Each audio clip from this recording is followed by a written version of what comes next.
Hello friends, welcome back to HTML part 2। अगर आपने HTML part 1 नहीं देखा है तो देख लीजिएगा, मैंने लिंक डाल दिया है डिस्क्रिप्शन में। पार्ट 1 में मैंने लास्ट में ये डिज़ाइन दिखाया था कि आज के डेट में वेब पेज का जो स्ट्रक्चर है वो कैसा होता है। वेबसाइट का header, nav, section, side bar, article, footer, ये एक स्टैंडर्ड है। आप जैसा भी चाहे आप कर सकते हैं।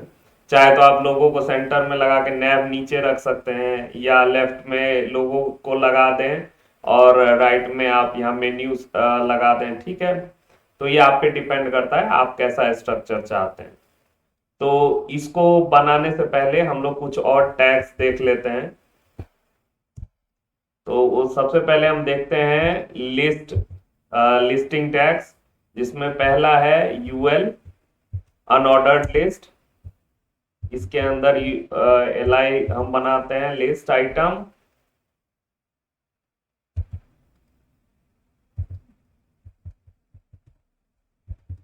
Mango, next list item. Orange, next list item. Grapes. इसके बाद है ऑर्डर्ड लिस्ट, जो कि स्टार्ट होता है ओएल से।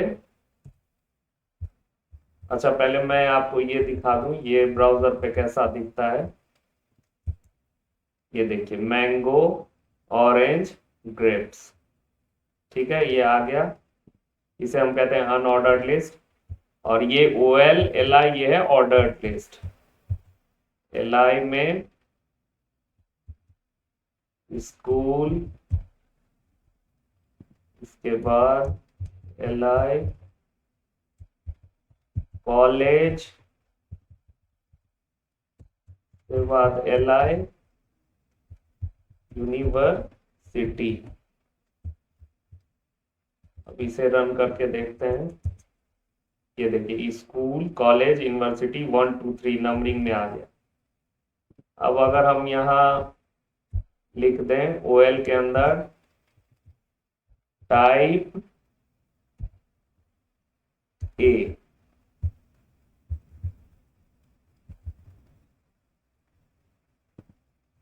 रिफ्रेश, ये देखिए ये क्या आ गया, एबीसी के फॉर्मेट में आ गया। अगर आप चाहते हैं स्मॉल वन, नहीं स्मॉल वन नहीं, मतलब स्मॉल ए, ये देखिए एबीसी, स्मॉल एबीसी में आ गया। अब हम लिखते हैं, और डिफॉल्ट क्या रहता है, आप 1 नहीं भी लिखेंगे तो ये 1 2 3 दिखाएगा। ठीक है, ये लिखना मस्त नहीं है। ये देखिए, ये डिफॉल्ट में 1 2 3 ही शो करेगा। अब अगर हम चाहते हैं कि नंबरिंग 11 से शुरू हो, तो ओएल के अंदर हम लिखेंगे स्टार्ट एट्रीब्यूट 11। के बाद चलते हैं क्रोम पे और रिफ्रेश करते हैं। ये देखिए, नंबर कहाँ से स्टार्ट हुआ, 11 12 13। इसके बाद है डिस्क्रिप्शन लिस्ट, डीएल डीटी। ठीक है, अब डीटी के अंदर हमने लिख दिया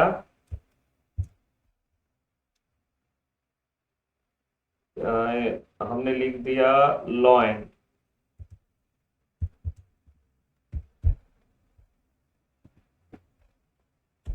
और इसको डिस्क्रिप्शन में हम इसका क्या, इट इज वाइल्ड एनिमल।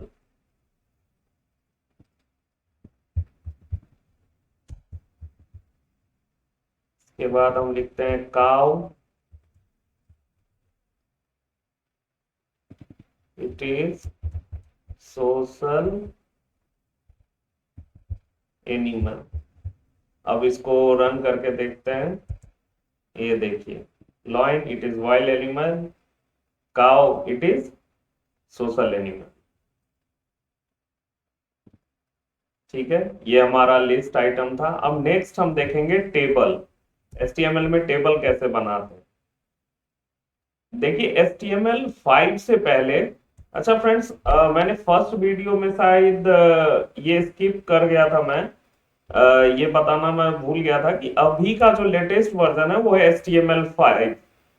ठीक है, तो HTML5 से जो पहले वर्जन था उसमें हम जनरली टेबल का खूब यूज किया करते थे। लेकिन HTML5 के आने के बाद हम ग्रिड, फ्लेक्स और डिव से ज्यादा टेबल को बनाते हैं। ठीक है, तो टेबल को बनाते कैसे हैं वो पहले हम देख लेते हैं। टेबल, इसके अंदर हम लिख लेते हैं TH, ये हो गया टेबल हेडिंग, नेम, एक टेबल हेडिंग ले लेते हैं, फिर रोल नंबर,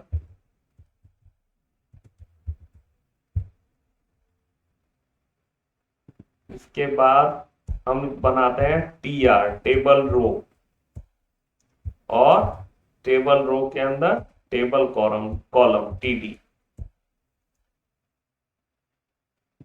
तो TD हम ऐसे लिख सकते हैं, TD नेम में मैंने लिख दिया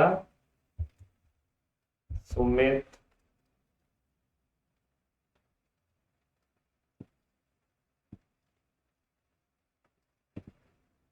और दूसरा TD मैंने लिख दिया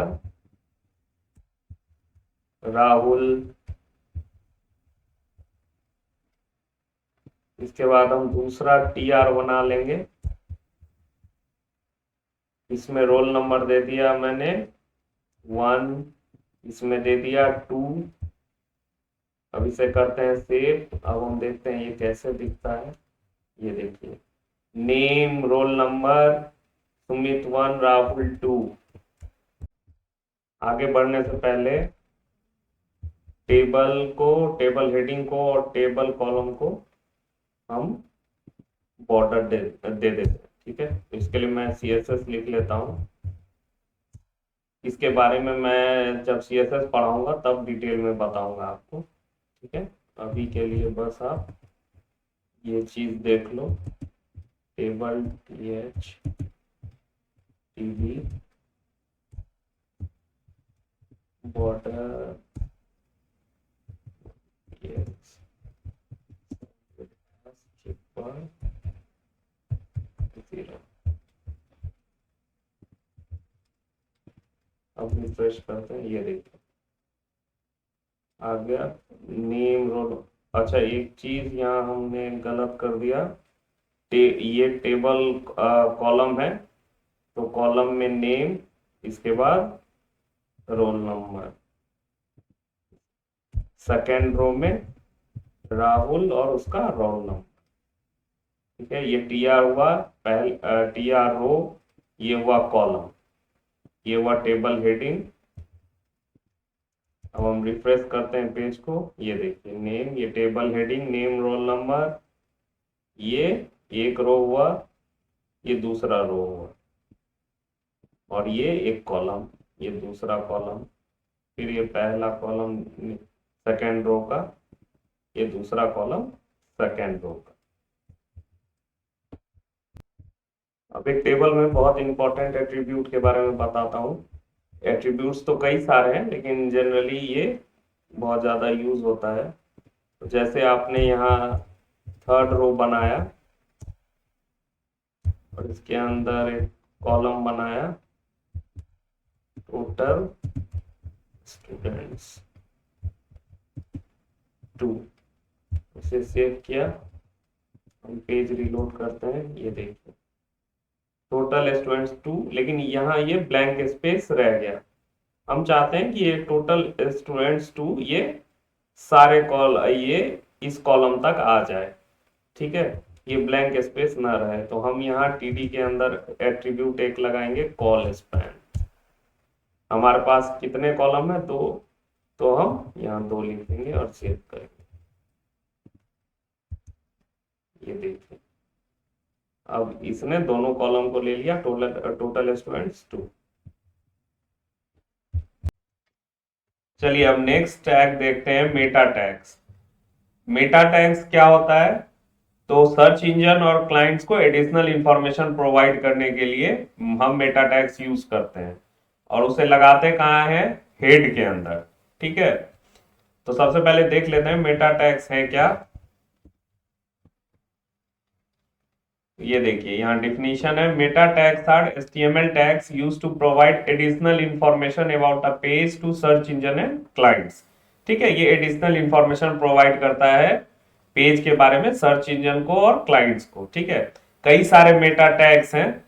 ठीक है, तो पहला जो मेटा टैग हम यूज करेंगे वो है मेटा कैरसेट UTF-8। ये टैग क्यों यूज होता है? तो ये यूज होता है वेब ब्राउजर को इंफॉर्मेशन प्रोवाइड करने के लिए कि किस टाइप का कैरेक्टर सेट है। ठीक है, और भी कई तरह के कैर सेट होते हैं, लेकिन जनरली वेब वेब ब्राउजर्स जो है वो इंकरेज करते हैं UTF-8 यूज करने के लिए। ठीक है, अब नेक्स्ट में हम पहले यहाँ इंस्पेक्ट करते हैं और इसे जाते हैं डिवाइस टूल बार को क्लिक करते हैं। ये देखिए, इसे हम रिफ्रेश करें, मैंने यहाँ इमेज में अभी लगाया हुआ है, इसको पहले अभी के लिए हटाते हैं, इसे रिफ्रेश करते हैं और अब जाते हैं डिवाइस टूल बार पे। ये देखिए, ये वेब पेज अभी हमारा रेस्पॉन्सिव नहीं है, देखिए सारे टेक्स्ट कितने छोटे हो गए। ठीक है, तो ये अभी, और इसको रेस्पॉन्सिव हम बनाते कैसे हैं? इसके लिए एक और मेटा टैग आता है, meta name equal to viewport content width equal to device width initial scale equal to 1.0, और यहाँ क्लोज करते हैं। देखिए मेटा टैग्स में ना एंडिंग टैग्स नहीं होता है। ठीक है, ये सिंपली हम बस ऐसे लिखते हैं। अब हम अगर इस पेज को रिफ्रेश करें तो एक बार फिर से हम इसे रीलोड करते हैं, यहाँ कंट्रोल F5, एक मिनट पहले इसे क्लोज करते हैं, एक बार रिफ्रेश करके फिर इंस्पेक्ट करते हैं। ये देखिए, ये हमारा पेज अब रेस्पॉन्सिव हो गया, अब सारे टेक्स्ट भी अच्छे से दिख रहे हैं। लेकिन यहाँ देखिए ये फिर भी ओवरफ्लो है, तो अभी के लिए हम यहाँ CSS यूज कर लेते हैं, इमेज। इसके बारे में मैं CSS ट्यूटोरियल में आपको डिटेल में बताऊंगा। Max width 100%। अब अगर हम इसे रिफ्रेश करें, ये देखिए इमेज भी सेट हो गया, अब ये पेज ओवरफ्लो नहीं हो रहा है, अब अच्छे से दिख भी रहा है पूरा पेज। ठीक है, मेटा टैग्स और भी कई सारे हैं, जैसे कि देखिए डिस्क्रिप्शन टैग, जो कि डिस्क्राइब करने के लिए है कि आपका जो ये वेब पेज है वो किसके लिए है और इसके ऑथर कौन है। ठीक है, ये वो है मेटा गूगल साइट वेरिफिकेशन, जब आप गूगल के वेब मास्टर में अपने साइट को रजिस्टर करते हैं तो उसके बाद ये टैग आप यहाँ हेड में ये टैग लगाते हैं। ठीक है, फिर है एक meta name robots content no index no follow, और भी देखिए नीचे भी कई सारे यहाँ पर टैग्स दे रखे हैं। ये देखिए HTTP इक्विवेलेंट रिफ्रेश, ठीक है, HTTP इक्विवेलेंट कंटेंट टाइप। ठीक है, कि किस टाइप का कंटेंट है, कैरसेट क्या है। ठीक है, अब चलते हैं एक और हम देख लेते हैं, ये HTTP इक्विवेलेंट में ये कैसा मेटा टैग है। तो इसमें तो एक आपने ये देख लिया कैरसेट, अब ये एक है जो रीडायरेक्ट करता है हमारे वेब को दूसरे साइट पे। ठीक है, तो हमने ये लगा दिया। अब हम अपने साइट को यहाँ रिफ्रेश करते हैं, ये देखिए मौजिला पे रिडायरेक्ट हो जाएगा 3 सेकंड के बाद। ये देखिए मौजिला पे रिडायरेक्ट हो गया ये 3 सेकंड के बाद। अब इसको हम अभी के लिए रिमूव कर देते हैं।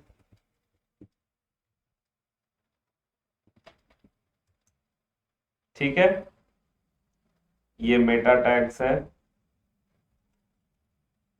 आप जैसे जैसे पढ़ते, अभी के लिए ये रिक्वायर्ड नहीं है, ठीक है। जैसे जैसे आप साइट्स पढ़ते जाएंगे, जैसे जैसे आप लेआउट बनाएंगे HTML का, ठीक है, तो आप टैग्स को यूज करेंगे, ठीक है। क्योंकि कई सारे टैग्स और एट्रीब्यूट्स हैं, आप अभी के लिए कंफ्यूज हो जाएंगे, तो बेटर है कि पहले आप बेसिक लेआउट सीखिए बनाना। अब नेक्स्ट टैग देखने से पहले हम HTML पाथ देख लेते हैं, और इसके लिए हमें वेब डायरेक्टरी क्रिएट करना होगा। वेब डायरेक्टरी होता है जहां आपके सारे HTML pages, images, JavaScript file, CSS, सारा कुछ एक ही डायरेक्टरी में रहता है, ठीक है। तो इसके लिए हम सबसे पहले यहाँ आते हैं फाइल में, होम डायरेक्टरी में आके हम यहाँ क्रिएट करते हैं न्यू फोल्डर, डेमो HTML नाम का हमने फोल्डर बना लिया। इसे आप फोल्डर कहिए, डायरेक्टरी कहिए, सेम सेम चीज है, क्योंकि लाइनेक्स में हम डायरेक्टरी कहते हैं और विंडोज में हम जनरली फोल्डर कहते हैं। इसे हमने क्रिएट कर लिया। अब इस डेमो पेज डॉट HTML को इस डेमो HTML डायरेक्टरी में ड्रैग करके रख दिया है, ठीक है। आप कॉपी करके रख सकते हैं, ड्रैग कर सकते हैं, कट करके रख सकते हैं, ठीक है। अब हम चलते हैं कोड एडिटर में। ये देखिए यहाँ से ये रिमूव डिलीट हो चुका है, क्योंकि हमने इसे ड्रैग करके डाल दिया है डायरेक्टरी में। तो हम करेंगे open folder, demo HTML, open. ये देखिए ये हमारा फाइल है डेमो पेज डॉट HTML। अब हम करते हैं वेब पेज को रीलोड। ये देखिए यहाँ से रिमूव हो चुका है। इसके पाथ में हम ऐड कर देते हैं डेमो HTML डायरेक्टरी। ये देखिए हमारा साइट फिर से आ चुका है। अब आप यहाँ देखिए, यहाँ हेड के अंदर हमें कुछ नहीं दिख रहा है, लेकिन अगर हम व्यू सोर्स करें तो हमें सब कुछ दिख रहा है, क्योंकि हम यहाँ पर एक और बॉडी टैग के अंदर दिख रहा है डॉक टाइप, जो कि इसे सबसे ऊपर होना चाहिए। क्योंकि हम एक चीज यहाँ मिस कर गए हैं, वो है एक साइन ऑफ एक्सक्लामेशन, ठीक है। वो मस्ट है डॉक टाइप से पहले। अब हम रीलोड करें तो देखिए हमारा वेब पेज करेक्टली डिस्प्ले हो रहा है। ये हेड के अंदर ये सारे टैग्स आ रहे हैं, ठीक है। एक और यहाँ डायरेक्टरी क्रिएट कर लेते हैं डेमो HTML के अंदर, इमेजेस। इसके अंदर हम कोई इमेज डाल देते हैं, downloads, all downloads, line underscore symbol dot PNG को कॉपी कर लेते हैं। फिर होम में डेमो HTML इमेजेस के अंदर इसे हम पेस्ट कर देते हैं। इमेज आ गया इमेजेस के अंदर। अब यहाँ देखिए जो ये गूगल का आपको ये आइकन दिख रहा है, इसे हम कहते हैं फैब आइकन, ठीक है। और लेकिन हमारे साइट में ये अभी तक नहीं दिख रहा है, क्योंकि हमने अभी तक इसका टैग नहीं लगाया। ये अभी डिफॉल्ट इमेज है। इसके लिए जो हम टैग यूज करते हैं वो है link relation icon href equal to images directory के अंदर line underscore symbol dot png, और इसे करते हैं क्लोज। इसमें भी एंडिंग टैग नहीं होता है, ठीक है। इसे भी हम ऐसे ही लिखते हैं बस, ठीक है। वैसे तो फैब आइकन के लिए जो स्टैंडर्ड इमेज एक्सटेंशन होता है, इसे हम एक्सटेंशन कहते हैं, जो डॉट के बाद है। तो इमेज एक्सटेंशन होता है, वो होता है .ico, लेकिन हम PNG, JPG, GIF भी यूज कर सकते हैं। आज के लगभग सारे ब्राउजर सपोर्ट करते हैं इसे, ठीक है। अब हम अगर यहाँ पेज रिफ्रेश करें, ओके, तो यहाँ से हट गया है पेज डेमो HTML। ये देखिए, ये फैब आइकन आ गया, लेकिन आप यहाँ टाइप भी यूज कर लें तो बेटर है। Type equal to image PNG। इससे ब्राउजर को पता रहेगा कि किस टाइप का ये इमेज है, इमेज PNG, ठीक है। ये देखिए यहाँ फैब आइकन भी आ गया। देखिए इसको कहते हैं हम रिलेटिव पाथ, मतलब कि ये फाइल जिस फोल्डर में रहेगा, ठीक है, उसी के अंदर जो इमेजेस डायरेक्टरी होगा और उसके अंदर जो ये इमेज है, बस ये उसे दिखलाएगा। ये देखिए रिफ्रेश करते हैं तो ये है फैब आइकन। अगर हम यहाँ एक और इमेजेस के आगे फॉरवर्ड स्लैश अगर हम लगा दें तो क्या अब ये दिखेगा हमें? ये देखिए ये गायब हो गया। क्यों? तो इसके लिए इंस्पेक्ट में हम चलते हैं हेड के अंदर और यहाँ HREF इमेज पे होवर करते हैं। अब ये देखिए इसने क्या ले लिया, हमारा इमेज फोल्डर है किसके अंदर? डेमो HTML के अंदर। लेकिन ये कहां पर अब इमेजेस डायरेक्टरी को ढूंढ रहा है? फाइल डायरेक्ट फाइल के अंदर ढूंढ रहा है इमेजेस डायरेक्टरी को, जो कि वहां पर वो इमेजेस डायरेक्टरी है ही नहीं, ठीक है। तो अगर हम ये यूज करते हैं तो ये एब्सोल्यूट URL हो गया, मतलब ये रूट पाथ पे जाके इस फोल्डर को फाइंड कर रहा है।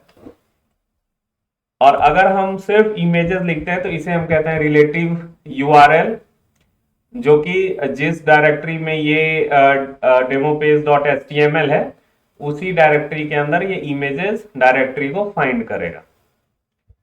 तो ये देखिए हमारा फैब आइकन फिर से आ गया। और एक तरीका है यूज करने का, वो है डॉट स्लैश। ये स्लैश तो हमारा हो गया एब्सोल्यूट URL के लिए यूज करते हैं। इसके आगे अगर हम डॉट लगा दें तो इसे हम कहते हैं करंट डायरेक्टरी के अंदर ये इमेजेस को फाइंड करेगा। तो करंट डायरेक्टरी हमारा है डेमो HTML, इसके अंदर ऑलरेडी है यहाँ इमेजेस, ठीक है। तो अगर अब हम रिफ्रेश करें तो हमें ये दिखेगा। क्यों? तो ये एब्सोल्यूट है, ये सॉरी एब्सोल्यूट नहीं है, ये करंट डायरेक्टरी के अंदर इमेजेस ढूंढ रहा है। तो करंट डायरेक्टरी है डेमो HTML, इसके और अंदर है ये इमेजेस और इसने इसे फाइंड कर लिया है, ठीक है।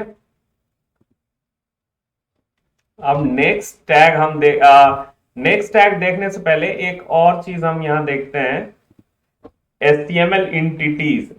तो मान लीजिए हमें greater than and smaller than का अगर सिंबल यूज करना है तो हम बेटर है अगर सिंबल अगर यूज करें एंड GT। ये देखिए आ गया greater than and LT, smaller than. ये देखिए स्मॉलर देन आ गया। तो ये बेटर है अगर हम ये HTML एंटिटीज यूज करें, ताकि HTML को कभी कंफ्यूजन ना हो कि जो टैग्स अगर हम एक्स्ट्रा दे रहे हैं ग्रेटर देन स्मॉलर देन, ये उनके साथ कॉन्फ्लिक्ट ना हो जाए, ठीक है। क्योंकि ये सारे टैग्स HTML के लिए रिजर्व्ड हैं। अब नेक्स्ट हम देखते हैं वीडियो एंड ऑडियो टैग। मान लीजिए आपको कोई वीडियो लगाना है, इसके लिए फिर मैं एक डायरेक्टरी बना लेता हूं वीडियो, और इसके अंदर हमारे पास ये वीडियो है, मुझे अपने घर जाना है, खूब सारे मेम्स बने हुए हैं इसके ऊपर, ठीक है। तो इसे हम रख लेते हैं डेमो HTML के अंदर वीडियोस, आप साथ के साथ आप प्रैक्टिकल भी करते जाइएगा, ठीक है, तो आपको ज्यादा समझ आएगा। आप एक बार वीडियो पॉज करके फिर थोड़ा सा आप कोड भी साथ के साथ लिखते जाइए, फिर प्ले करके फिर प्ले करिए, फिर उसके बाद आप कोड लिखिए, तो आपको और अच्छे से समझ आएगा। तो कहाँ थे हम? वीडियोस के अंदर ये आ गया। तो इसके लिए हम अब कौन सा टैग यूज करेंगे? Video tag. तो टेबल के बाद हम यूज करते हैं वीडियो।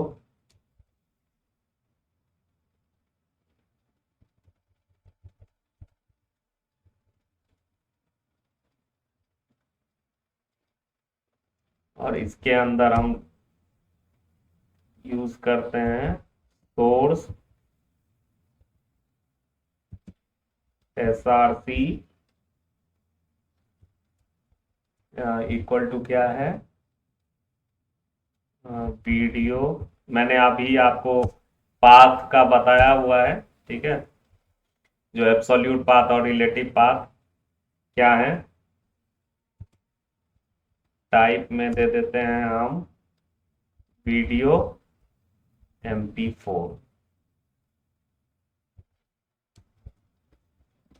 सोर्स में कोई भी क्लोज एंडिंग टैग नहीं होता है, ठीक है, बस हम डायरेक्टली ऐसे लिखेंगे। वीडियो को केवल हम स्टार्ट और एंड टैग यूज करते हैं वीडियो में।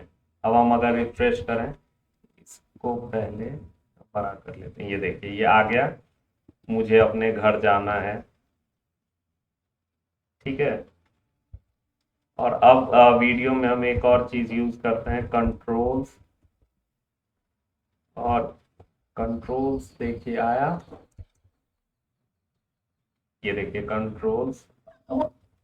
अगर हम अभी इसको हटा दें तो कंट्रोल्स में देखिए कुछ भी नहीं आया। पहले हम इसका विड्थ सेट कर लेते हैं, विड्थ 300, हाइट 250।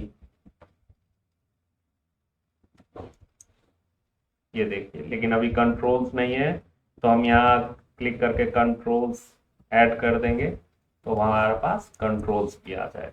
देखिए अब ये वीडियो प्ले हो सकता है। मुझे अपने घर जाना है। ठीक है।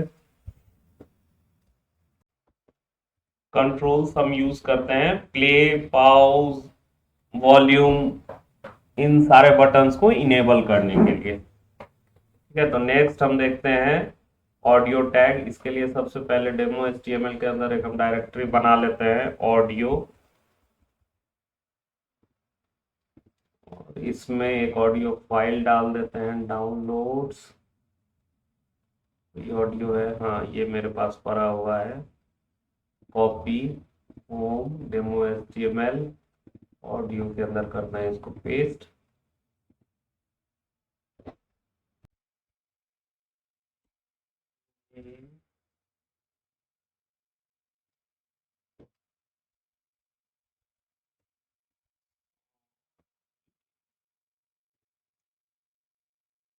अब यहाँ हम यूज करते हैं ऑडियो टैग।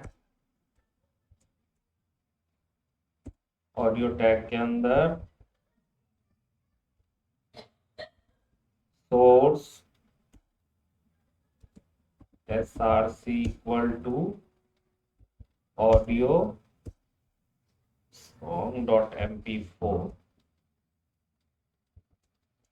ठीक है, टाइप में ऑडियो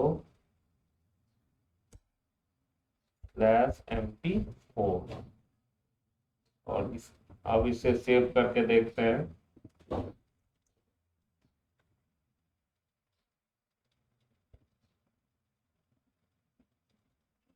यहाँ कर देते हैं कंट्रोल्स। अब अगर हम इसे रिफ्रेश करें, ये देखिए आ गया, ये सॉन्ग प्ले होने लगा। अब नेक्स्ट देखते हैं आई फ्रेम। इसके लिए यहाँ हम एक फाइल और क्रिएट कर लेते हैं, demo2.html, और यहाँ हम कॉपी कर लेते हैं ये P, control A, control C, control V, इसमें से ये सारे टैग्स, अच्छा रहने देते हैं इसको अभी के लिए।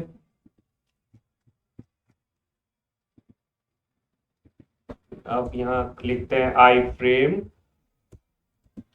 src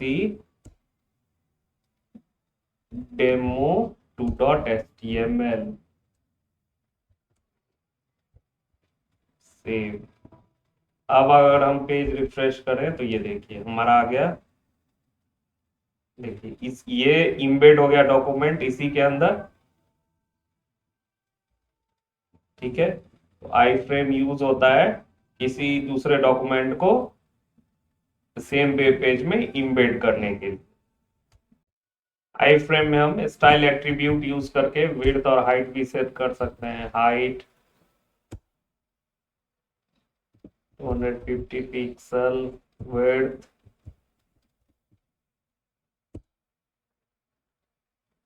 350 pixel. अब यहाँ पेज हम रिफ्रेश करें तो देखिए विड्थ हाइट चेंज हो गया, ठीक है। अब नेक्स्ट हम देखेंगे फॉर्म, फॉर्म और इनपुट टैग्स। तो फॉर्म हम कब, जैसे आपने कहीं देखा होगा कॉन्टैक्टर्स का फॉर्म, कहीं आपने लॉगिन का फॉर्म देखा होगा, कहीं आपने रजिस्ट्रेशन का फॉर्म देखा होगा। तो हम वो फॉर्म्स जो बनाते हैं हम वो है फॉर्म टैग यूज करके, और उसमें जो आपने देखा होगा यूजर नेम, ईमेल या फोन फिलअप का बॉक्स, वो हम इनपुट टैग यूज करके बनाते हैं, ठीक है। तो सबसे पहले हम ले लेते हैं div टैग, इसके अंदर एक फॉर्म टैग ले लेते हैं, ठीक है। इसमें हम ले लेते हैं input types, input type text, ID equal to name, ठीक है। इसे भी हम डायरेक्टली क्लोज कर सकते हैं, इसमें भी एंडिंग टैग की जरूरत नहीं है, या फिर आप यहाँ स्लैश फॉरवर्ड स्लैश यूज कर लें, ठीक है। आप दोनों तरीके से यूज कर सकते हैं। देखिए हम पेज रिफ्रेश करें तो ये देखिए ये आ गया इनपुट टाइप। इसके लिए हाँ ठीक है, अभी के लिए तो ये सही है। नेक्स्ट जो इनपुट टाइप है वो है input type equal to password ID password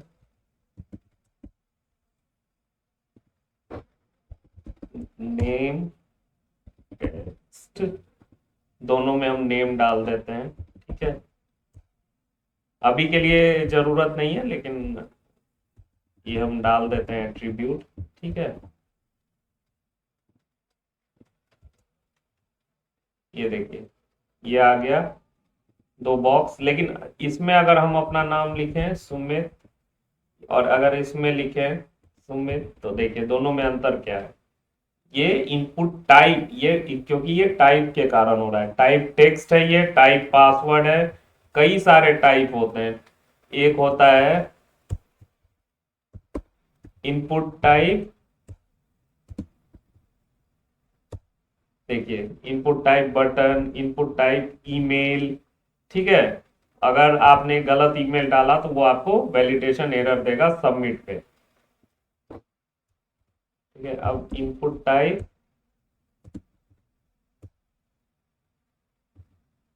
submit, अब इसका वैल्यू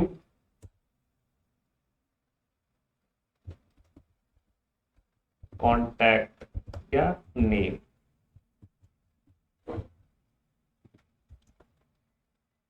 अब यहाँ देखिए नेम और ये लेबल, इस पे क्लिक करेंगे तो कर्सर ऑटोमेटिकली इस फर्स्ट पे आ जाएगा। ठीक है, इसको हम थोड़ा सा सेपरेट कर लेते हैं डिप लगा के। डिप के अंदर डाल देते हैं ये लेबल और इन, एक डिव और क्रिएट कर लेते हैं। इसके अंदर हम डाल देते हैं पास इनपुट टाइप पासवर्ड।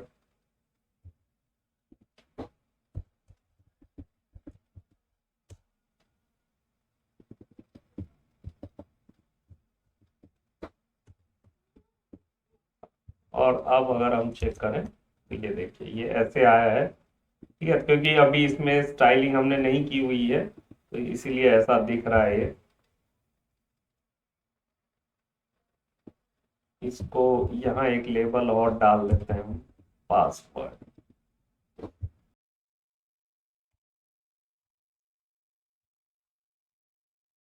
पासवर्ड इसको यहाँ नहीं लिखना है, इसे करते हैं कट और हम इसे लगाते हैं यहाँ पे। अब हम करते हैं पेज रिफ्रेश। ये देखिए नेम पासवर्ड, अब पासवर्ड के टेक्स्ट पे हमने क्लिक किया तो देखिए कर्सर यहाँ आ गया। नेम पे किया तो इस टेक्स्ट बॉक्स में कर्सर आने लगा। ठीक है, तो लेबल के अंदर जो ये फॉर है और ये आईडी है, इन दोनों की वैल्यू एक होनी चाहिए। अगर यहाँ आप लिखेंगे पासवर्ड 1 तो यहाँ भी होना चाहिए पासवर्ड 1। ठीक है, ये आप याद रखिएगा, लेबल के अंदर का फॉर और इनपुट में आईडी की वैल्यू सेम होनी चाहिए, तभी ये वर्क करेगा। ठीक है, और इनपुट टाइप्स हैं कई सारे, उसकी प्रैक्टिस आप खुद से करिए तो आपको पता लगेगा कि कौन कौन से इनपुट टाइप्स हैं। इसके लिए आप MDN पे जाइए, MDN HTML मॉजिला डेवलपर नेटवर्क, और यहाँ देखिए इनपुट टाइप्स। देखिए इतने सारे इनपुट टाइप्स। ठीक है, जैसे जैसे रिक्वायरमेंट होगी आप वैसे ही इसको यूज करेंगे। ये देखिए एक है इनपुट टाइप फाइल। अगर आपने कहीं देखा होगा कि अटैचमेंट अपलोड करते हैं हम, तो ये देखिए इनपुट टाइप फाइल यूज करते हैं हम इसमें। और ये कौन कौन सा अटैचमेंट एक्सेप्ट करता है, PNG और JPEG। ठीक है, यहाँ पर आप लिख सकते हैं कि कौन कौन सा डॉक्यूमेंट ये एक्सेप्ट करेगा।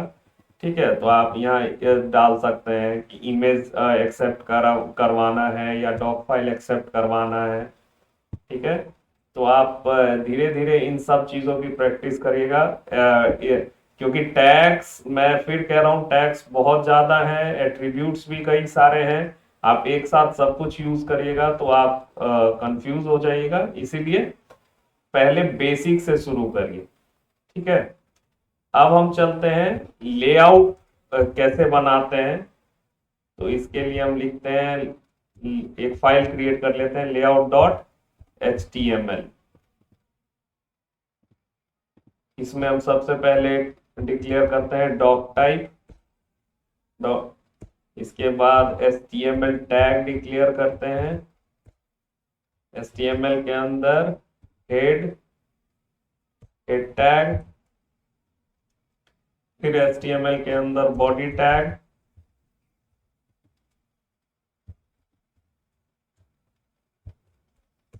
और बॉडी टैग के अंदर हम लिखते हैं जो नेसेसरी टैग्स हैं जो हमें रिक्वायर्ड हैं वेब पेज पे दिखाने के लिए, वो हम लिखते हैं किसके अंदर, वेब पे बॉडी टैग के अंदर। ठीक है, तो अभी हम देखेंगे सीमेंटिक टैग्स कैसे हम यूज करते हैं लेआउट के लिए।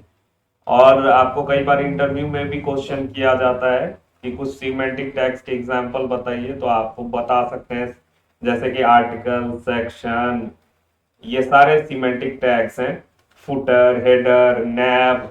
ठीक है, तो बॉडी के अंदर हम पहला एक डिव क्रिएट कर लेते हैं। इसका नाम हम रख लेते हैं मेन।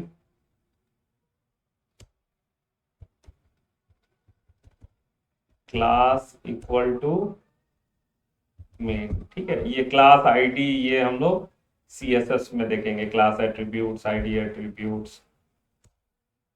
डिव के अंदर हमने एक बना लिया हेडर।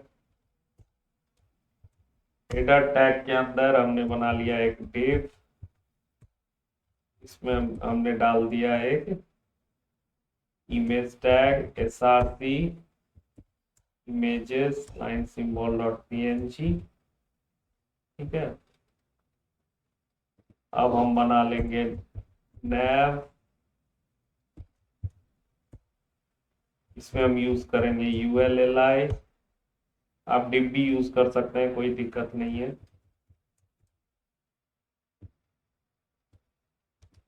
Home,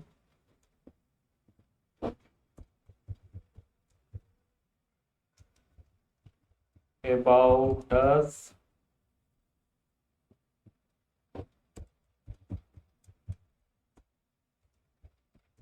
contact us। अभी के लिए बस हम इतना ही रहने देते हैं। अब देखते हैं ये कैसा दिखता है। layout.html। ठीक है, अभी CSS नहीं है इसलिए ये ऐसा दिख रहा है। ठीक है, लेकिन किसी को भी ये देखने से लग जाएगा कि ये हेडर है। ये डिस्क्राइब कर रहा है कि मैं हेडर हूं, ये एक डिव है। ठीक है, जिसके अंदर इमेज है, लोगो। ठीक है, इसमें ऑल्ट में आप लिख दोगे साइट लोगो, किसी को भी पता चल जाएगा यहाँ लोगो है। ठीक है, और नैव जैसे ही देखेगा कोई तो उसे समझ जाएगा ये प्राइमरी मेन्यू है। ठीक है, तो ये हेडर हो गया। इसके बाद हम एक और सेक्शन बनाते हैं डिव। इसको क्लास देते हैं कंटेनर।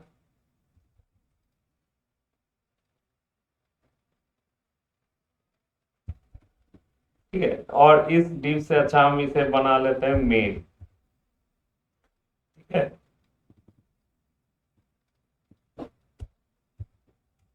ये मेन हो गया। ठीक है, जो सेक्शन, जैसे आप india.gov.in पे जाओगे तो ये देखिए ये हेडर हो गया, ये मेन सेक्शन हो गया इसका यहाँ तक। इसके बाद ये फुटर हो गया, ये पूरा मेन सेक्शन है। अब इस मेन सेक्शन के अंदर आप चाहे तो एक इमेज लगा लो, इमेज src। अभी के लिए हम ये इमेज डाल देते हैं। हाँ, ये हाँ,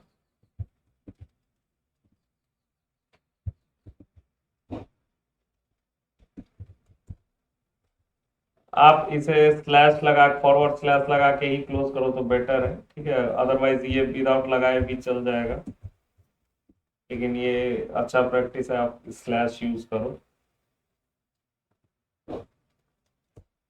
मेन के अंदर इसे हम एक डिव के अंदर डाल देते हैं इमेज को।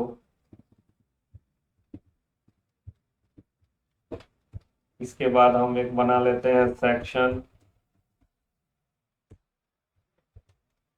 सेक्शन के अंदर एक टैग बना लेते हैं आर्टिकल, और आर्टिकल में हम डाल देते हैं लोरेम इप्सम टेक्स्ट।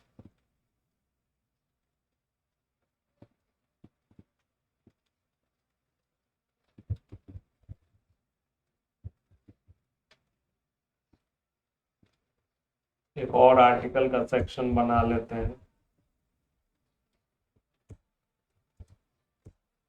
इसके अंदर हम ये दूसरा पैराग्राफ लिख देते हैं। अब अगर हम पेज रिफ्रेश करें, ये देखिए हमारा ये बैनर आ गया, ये हमारा टेक्स्ट यहाँ आर्टिकल्स में दिख रहा है। तो इसके लिए हम एक काम करते हैं,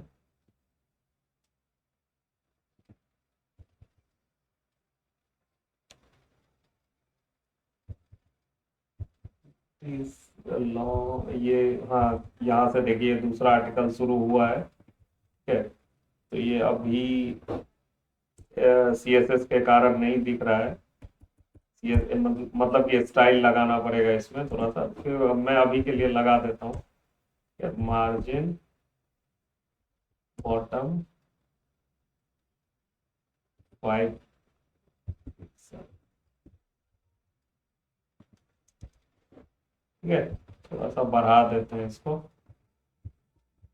15 पिक्सल, और इसको थोड़ा सा स्ट्रॉन्ग कर देते हैं।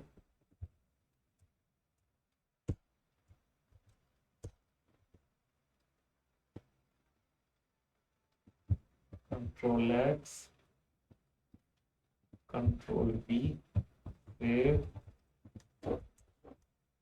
अब ये थोड़ा सा बोल्ड हो गया।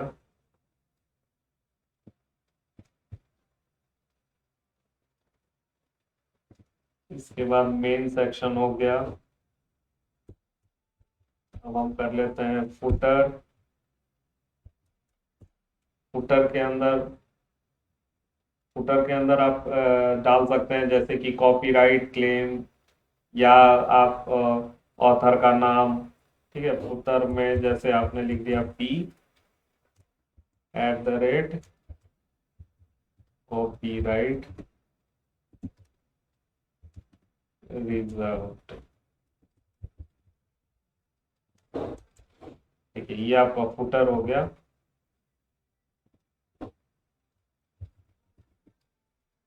स्ट्रॉन्ग,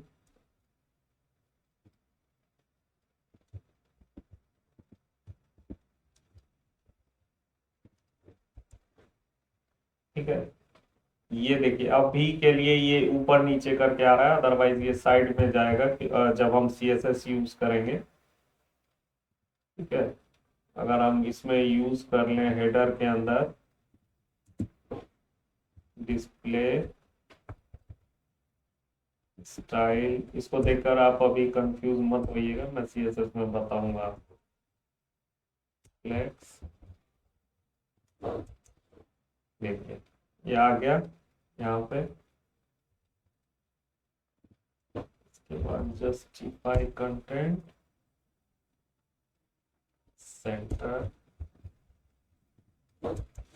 ठीक है, सेंटर में आ गया। ठीक है, तो ये इन चीज़ों के बारे में मैं आपको CSS में डिटेल में बताऊंगा। तो फ्रेंड्स, HTML के बिगनर्स ट्यूटोरियल में बस इतना ही है अभी के लिए। ठीक है, और मैं सेपरेट जो भी कुछ ऐसे टैग्स होंगे उस पर मैं सेपरेट वीडियो बना के डालूंगा।